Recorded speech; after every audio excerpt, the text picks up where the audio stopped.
Hi everyone, this is Tim at North and South Podcast in association with Hope Street, the wellbeing organisation in Ormskirk, northwest of England. And that's an important link because I've got Marc McDermott on this week, who I've heard speak twice at Hope Street meetings. And he's an absolutely fantastic speaker, and he's been quite inspirational to me, which I'll tell him about in a moment. But he's kindly agreed to give up some of his time to come and speak to us today and tell us about neuro linguistic programming. Now, Marc is a master trainer of Right. NLP, neuro linguistic program, and also a master trainer of hypnotherapy. And Marc, am I correct in saying that there's only 200 of you on the planet? Is that right? Do you want to Yeah, tell us what you do? there's roughly about 200 of us. So it's, I guess, at one level you could measure it. To those who think it's important, there's very few of us about. It takes a long time. I mean, to become master trainer of NLP took me over 5 years of daily effort. That's a long time to focus on a goal.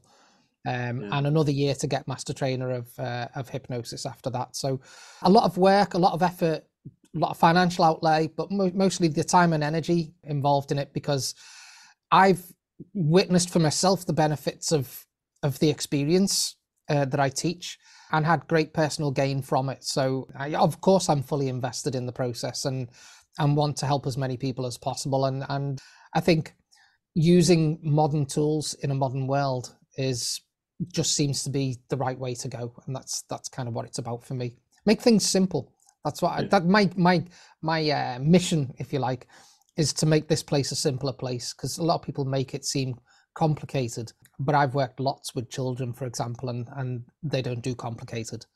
So they're still getting the same results that adults get who come to me. So it's all good. It's beneficial for everyone, really. Definitely. Now, you provide services and work with people, don't you? Which we'll talk about in a moment. In terms of neuro-linguistic programming, it's not something that's in our everyday language, but it's increasingly becoming part of the mainstream, and it's probably something that people do every day. And about 15 minutes ago, Marc, my phone went into the sink, and I actually used a bit of NLP to compose myself and get myself ready for this. So it's something that people will already do to a large extent, but it's something that you might not have heard about. But it's something which is very, very useful. And I've actually seen you use it with people at the meetings, where someone says something to you and you say, well, you just get them to think about it differently and ask the question, and just completely reframe the kind of situation that comes to hand. So do you want to tell us a little bit about NLP? And also we'll talk later about the services that you offer to people as well. Sure. So NLP itself is a field, and there's nothing in NLP that's brand new. Yeah. So this is a common misconception with people when they talk about NLP. Some people say it's, it doesn't work, for example. Well, actually what you're talking about is that all the major psychologists going back the last couple of 100 years were all rubbish, because there's nothing new in NLP. NLP is just a packaging of the work of brilliant people. And I could name lots and lots of them, but that's not so interesting. I'll name one just as an example. So Ivan Pavlov did a lot of work with dogs in 1904 and wrote his paper on conditioned responses, that he could effectively, this sexy story is, he rang a bell and showed them some meat, and they associated the ringing of the bell with the meat and salivated. And in the end, he could just ring the bell and they'd saliva. So they conditioned that response. If you project that outwards to ourselves instead, we have lots of conditioned responses going on in us. So someone may have a conditioned response to, for example, spiders or other things that people have phobias about. That's simply a conditioned response, and it can be deconditioned as simply as it was made in the first place. So there's not a mystery to it. It's just a very simple, straightforward process. We call it in NLP anchoring. Ivan Pavlov called it conditioned response. It's the same thing. So basically everyone has a system. We all have a system. We're humans. I can't really speak for the rest of the beings, but human beings, we all think, we all feel, we all see, hear, if we have the ability to see, that is, and so on. And we do stuff with it. And what we do with it is we use the same system. So we all have the same computer. We all buy the same computer, for example, but we all use them differently. Yeah, and that's what makes it our own computer. It's the same sort of, we're not computers, but the analogy kind of works, that what we do with it is what we get. So for me, what you can't not get results. You're constantly getting results, whether you like them or not is a different thing, but you're constantly getting results all the time. If those results are somehow connected or in alignment, or whichever way you want to describe it, with what you consider your purpose to be, then what you're getting is what you might think that you're here for. So I'm here to help people communicate better. So the more I do it and the more I teach, the more people I teach to communicate better. And I also teach people to teach people how to do it as well. So that makes the range of people that I can help effectively bigger, because I help people to help other people. It's the old teach them how to fish instead of giving them one thing, you know. So there's nothing complicated about it. It's sure it takes time to learn, but it's only doing things that you're doing anyway. So the way you think is going to start to lead towards what you get in terms of the results that you're getting. And if you think differently and learn to think differently, then you can start to get different results. And that's about taking ownership at the end of the day, about being responsible for what happens. So you couldn't avoid the phone going in the sink before, for example. You know, there's nothing I can teach you that would help that to happen. Yeah. But how you respond to that, that's inside you, and that's up to you. It's your world, it's yours. Yeah.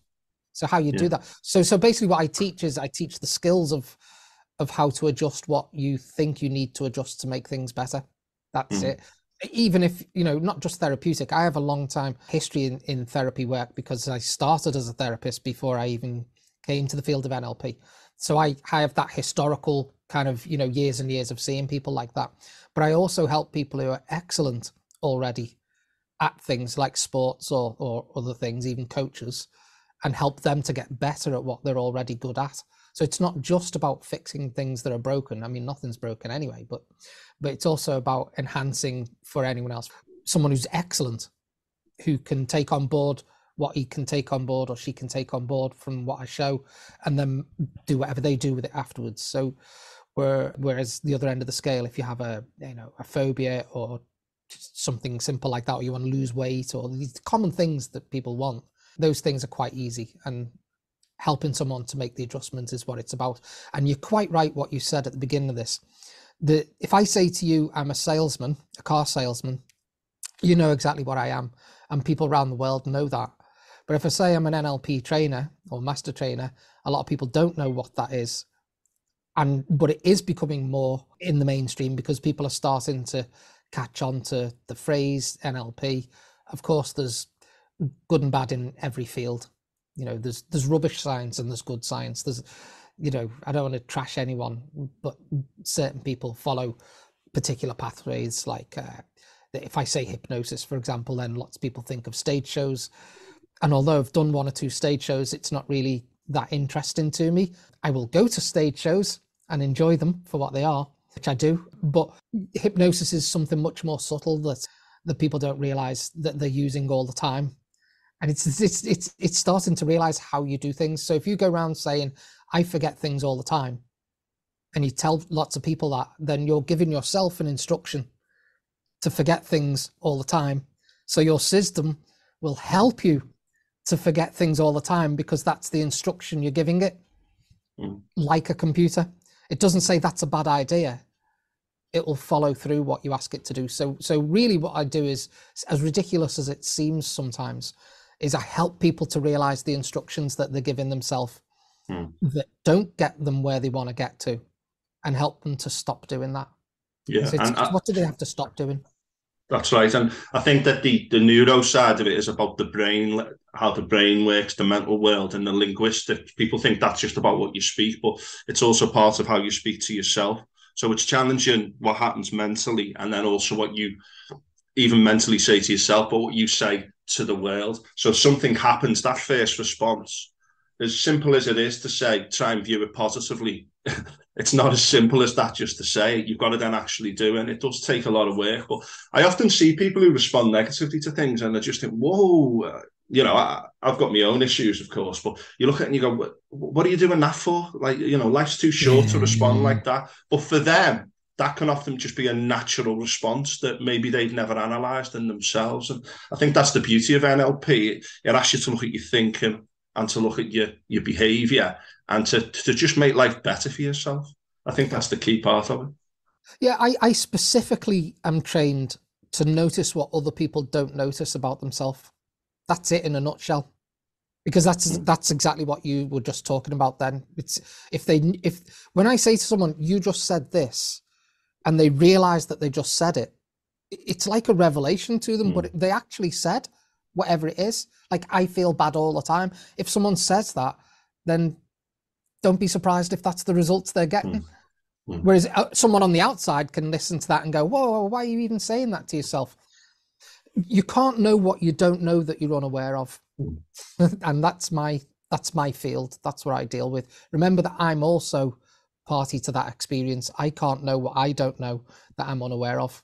So it's good that other people can help me to become aware of things and, and change my life for the better. Because I think it is a basic human right? See if you agree with me. Everyone should be able to feel good for no reason at all. Yeah. It's just a basic human right, I think. It's up there with air and water. But if you've never been taught how to do that, I mean, school didn't teach you how to do that, did it? No. So if you've never been taught to do it, and in future in schools, I very much hope that people are taught how to feel good, because stuff happens. If you live long enough, stuff happens. Phone down the sink or the toilet, what do you do with that? I mean, I know that one because before I threw away frustration using techniques, I used to get frustrated about loads of stuff. Oh, anything almost, someone cutting me up when I'm out driving or whatever. Right, I'll make my blood pressure go high and I'll say loads of things that I regret later and all the rest of it. But when I deleted it, I didn't even notice it was gone. Yeah. Until there was this point, I never forget this, I knocked 2 glasses off the kitchen sink while I was doing the washing up and they smashed. And I turned around and I picked up the dustpan and brush and I cleaned up the glass, put it in the bin, and I carried on washing. And then I stopped. I went, whoa, hang on. If that would have happened a few months ago, I'd have been jumping up and down, fists clenched, going purple, and, raising my cortisol levels and adrenaline and going mad. And at some point I would have calmed down and cleaned the glass up. And I just went right round all of that to the bit where I cleaned the glass up. And but I'd set that up to happen. And it's just that I didn't notice that it was happening. That's the funny thing. It's like if you gave up phobia of spiders, how are you going to know until you see one again? If you didn't see one for a couple of months, you might not know. It's kind of weird like that.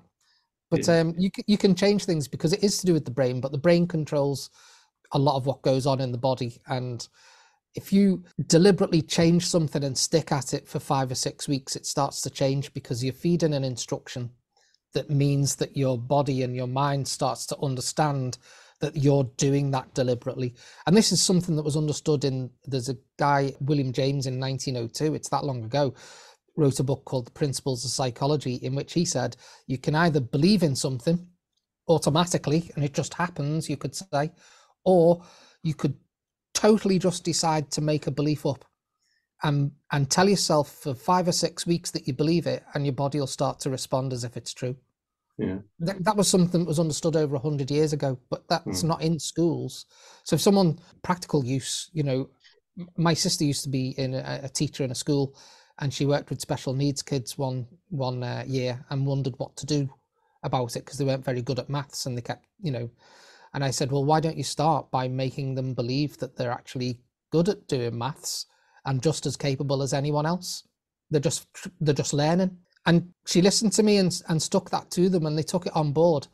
And I think most of them went mainstream within the year because they changed the belief. But if everyone goes in that classroom and looks at them as being special needs who can't learn like other people, they're actually projecting that onto those children. There was a study done a sociological study where a teacher was told they're the 3 brightest kids in the class and they're the 3 weakest, and they were actually all at the same ability. The test scores at the end of the year were quite different based on the teacher's expectations, which is very, very interesting because you think, well, surely there's an objectivity to it all. But in fact, the expectations of the person speaking to them, and most importantly, the expectations of that person have a huge role to play. Yeah, no, it totally is. So it's something that's very, very misunderstood, I think, and something that I'd like just everyone to get a grip of, really, which is that you project your own reality and experience it. That's literally it. Yeah. So the way you respond is the way that you decide to respond. I mean, I'm a school teacher, and we often have like inspirational assemblies and, believe in yourself and you're great and all that. And that's all very well. And then you go into the lessons and, right, let's get back down to what we've been doing for the last 140 years, the kind of 3 Rs, etc. And, kids are coming in, they might have issues, they haven't got the right stuff or whatever. And we're just, no, you need to do this, you need to do this. And as you said, everyone talking about human rights, everyone's got the right to feel good. Everyone's got the right to a good education. And the education of basic psychology and understanding of how your mind works, that is something that I think that as a race, generally, we need to do a lot better at. And I think when I read NLP, I was like thinking, because I read the O'Connor and Seymour book, which is a good intro. And I don't know if you've got any other recommendations. And I was thinking, I mean, this is stuff you can just do like that. You can make the first step. Obviously, you've got to then sustain it and change it over time, but it's easy and it's right there in front of you, and it's just a gateway to a better life. That's what I found. Absolutely. There's no big secret. If there was, I'd go and make a film of it and release it to everyone so it wasn't a secret anymore. That's the first thing I'd do. There isn't a big secret. The idea of there being a big secret is a wonderful marketing tool for a certain sector of people in the industry that would like to tell you that if you pay them enough money, they'll reveal the big secret that you can, we've all seen those adverts, make six-figure sums from your couch in your spare time, do sod all and you can be a millionaire too, but just give me the money. I'll give me $6,000. I'll show you how it's done. It's all rubbish. Of course, it's just psychology. The truth is that consistency is where it's at. If you want to set yourself, I told you before, it took me 5 years to become a master trainer. I had to concentrate on that every day. I was all in. So every day I concentrated on it, and step by step, rather than think of, oh my God, there's all this stuff I've got to do, I just did the next task that was there, and then the next task that was there. And 2019 has passed me by now.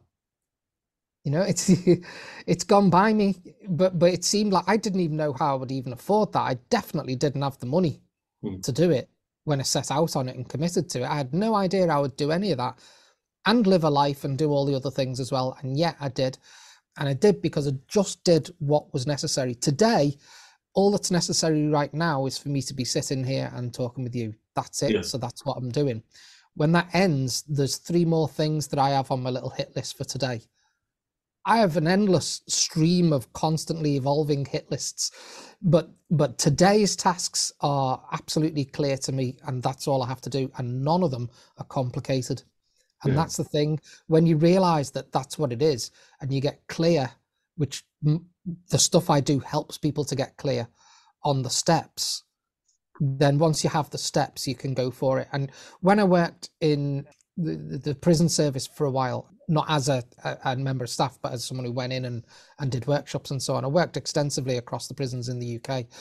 And the thing that really struck me was that a lot of the people in there expressed the idea that firstly, they thought that thinking just happened to them, which I think is itself an interesting thought, because it doesn't. You do it. And secondly, that they didn't have a purpose when they were challenged to come up with one. Now, we all want the same things. We want air and food and shelter and a bit of warmth, a bit of love, that intimacy, the one-to-one kind of just you and me kind of thing.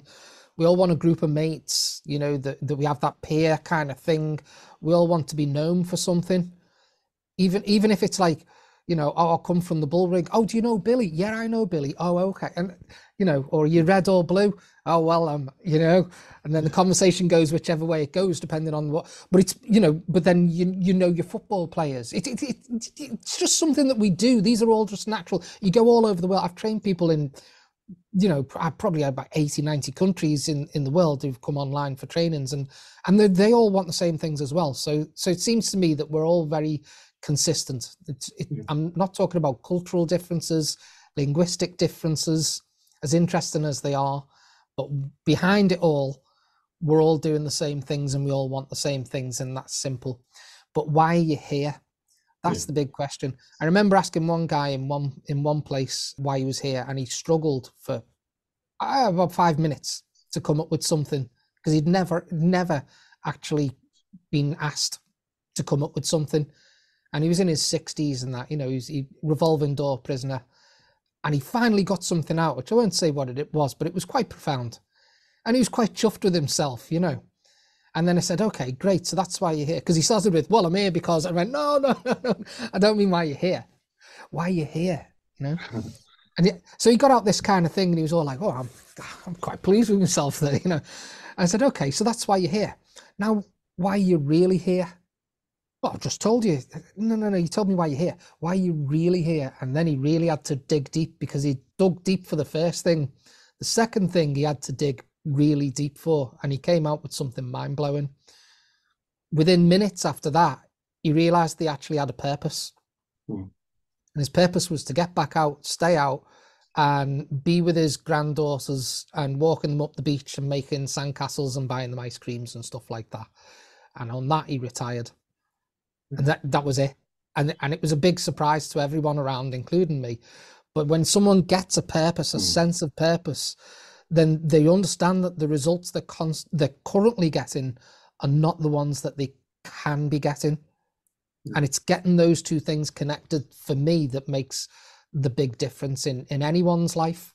It can be simple. It doesn't have to be like to be a world leader in geophysics, if that's a thing. I don't even know if that's a thing, but you know, we can't all be like, you know, prima ballerinas and leaders of countries, and it's not important. You could be working in a checkout, you could be a mechanic in a garage and so on, and still have the rights and the same things as everyone else, to feel good every day, to realize our time is very, very short on this planet, very short, and it's guaranteed where we're going to end up. So how do I live with that? How do I live a life that feels like it's fulfilling and satisfying? And what do I need to stop doing? Because if I can even imagine that happening, then I'm capable of it, even if life right now is not like that. And I've been in the past myself in a position where life was not like that. So it's not like I haven't been there. It's just that I didn't stay there. Because if I stay there, then I'm accepting it. And then I get comfortable with it. And if I decide that that's not how it's going to be, that's probably the hardest thing to decide. Because after that, it's a case of making plans, making the steps for the plans, and each day just doing what it is. 2 emails and a phone call. There you go. That's all I had to do today to make that happen. Do you understand? It's simple, and it's simple for everyone.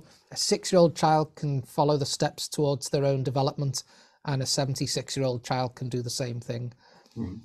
That's interesting, because that fella who you said, what's your purpose?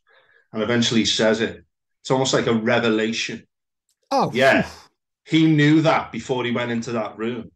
But you needed to just peel back a few layers and say, wait there, what's the key purpose? Now, I'm going to tell you 2 things that you did for me. One was when you said in a meeting, put your nails together on your finger and your thumb. And imagine that every time you do that, you feel better. Because I do that every day, Mark, and that's down to you. And secondly, you said to someone in one of our meetings, and you've just mentioned it, what were you put on earth to do? So now every day I go through my little list of targets, and I've actually written it down here. It's in one of these things. Sorry, I might not be able to find it straight away. But I've wrote down, what were you put on earth to do? And that came from you. So I read that, if not every day, then every few days. And I've also got on my little daily tick list, and I've got Mark, NLP. And every day I tick it off by just saying, what are you here to do? Even if you don't do anything too significant for it today, what are you going to do today towards that end? And even if you don't, you know, sometimes I might have my son or whatever, and you go, okay, I'm not doing that today. But part of me being here is being for my son. And it's just about being mindful of everything you're doing at that moment. And I think that's what's so powerful about NLP. But I mean, I heard you speak twice, and I thought, this is brilliant. I could do it listening to this every day. But eventually, the key to NLP is like most things, CBT and all these things, is you learn the skills and then you apply it to yourself. And then all of a sudden you're doing it for yourself and then you're modeling it for others. And I think that's almost like the gospel that you're preaching, that this is easy. It's there. Why don't we do it? Let's do it. Let's do it. And let's, make the world a better place. Absolutely. My purpose is to become redundant. That's it. And I do that with every client. Because as I frequently say to them, I want you to come along, make the change and bugger off. That's what I want. I don't want you to buy me a new Mercedes. You're not going to be my Tuesday 3:00 client for the next 20 years. And I've had people who have been in therapy for 18 years come to me and been shocked that 4 or 5 goes with me and everything's completely gone. Because I can't understand why someone would need to see someone for 18 years other than that the person's not doing much. Yeah. Because I kick people's ass, but they get results. And that's what they're paying me for, as a result, isn't it? At the end of the day, that's what I want. I want people to go and have the life that they want to have. Because that's what they were, that's their right. It's your birthright. Yeah, that's what it is. It's your birthright. Absolutely. And again, I'm just going to maybe segue into something that you can elaborate on. But I heard someone say once, like, what about triggers? Like when you get angry, when you're triggered. And someone was talking about like triggers, and I think you just said, well, why are your triggers? Do they have to be triggers? Write them down, look at them and say, why are they triggers and how can I make them not triggers? So it's about looking at a situation which you think is unsolvable and totally reframing the way you look at it. And I just wanted to ask you, one of the big things people often say is that, I try to change, but other people stop me and other people aren't changing and they're stuck in their ways. What would be your message to those people? Well, it's very simple. It's super important and it's behind everything that I do. And I say it to every person that I work with because of what you just said. There's an equation going on, and on one side of the equal sign is the word effect, and on the other side is cause. And if you're at the effect side of the equation, then you'll say things like, you make me angry, or I couldn't do that because you blah, blah, blah, or I'm like this because of blah, blah, blah, blah. I can't change because when I was young, blah, blah, blah, blah. It's all effect, effect, effect, effect, effect. When I get people, I understand that's where someone might arrive at my door. But when they get over to the cause side of the equation, which is a challenge to say, rather than say, you make me angry, it's, I'm allowing myself to become angry. It's different. It's like that word you used before, reframing, which is a major part of NLP. When I reframe myself and I go, I'm the cause of everything that I experience. Even if that's not true, if I play that game, that I am the cause, then you can't make me happy, you can't make me sad, you can't make me angry, you can't make me anything at all, because that's my job and it's not yours, and I do not give you that power. And that's a very, very powerful place to get to. It doesn't solve anything immediately, but it changes that perspective so that you realize. I mean, I was in a cafe with my wife a couple of years ago, just before lockdown it was, and she knows this stuff as well. So we're sitting there in a cafe and we're talking, just talking. I actually do that from time to time, and in response to something or other that she said, I said, I was just kind of trying to make you happy, and she went, you can't make me happy, you can't make me anything. And the whole cafe just went silent. There's no more clinking cutlery or anything, and we just looked at each other and we buzzed off each other because we know what we're talking about here. Like, we were just joking. And I just turned around to the whole cafe and just said, by the way, my wife is very, very happy and we love each other deeply. And they all just went, oh. But the truth is, I can make an environment happen in which she allows herself to become happy. But the happiness is on her. It's up to her. It's her response. And so it goes both ways than that. Yeah. So the triggers are simply the very same thing as ringing a bell and showing someone a steak. It's literally back to that. It's anchoring, and it's very basic stuff like this. It's very basic stuff. That is an anchor. If every time I felt great, I did that, I will build up a response inside myself that associates doing that with feeling better. Now, if you were taught that in school and that was normal, you would just be doing it all your life. And then you would realize that this thing comes along, something, profound, like someone you love dying or something really out there. any person in the Western Hemisphere that doesn't feel some sense of loss and sadness over that is unusual. I'm not saying it's wrong to do that, but there are cultures where they don't, you know, like Tibet. But you know, okay, so when my mum died, I felt sad. Of course I felt sad. I was gutted, you know, but I don't anymore because I've moved on past that. So it was natural at the time, and I went through a natural process of change. And then after that, I didn't keep it like that afterwards, because I think of all the wonderful times I had and how great a person she was. And that's what I remember. And that's how it is. So it's the same with anyone else. We can choose the program. I got through school because I was just very lucky. I'm what I would call a sticky person. So you throw enough jelly at me and it just sticks. I don't know why. It just always did.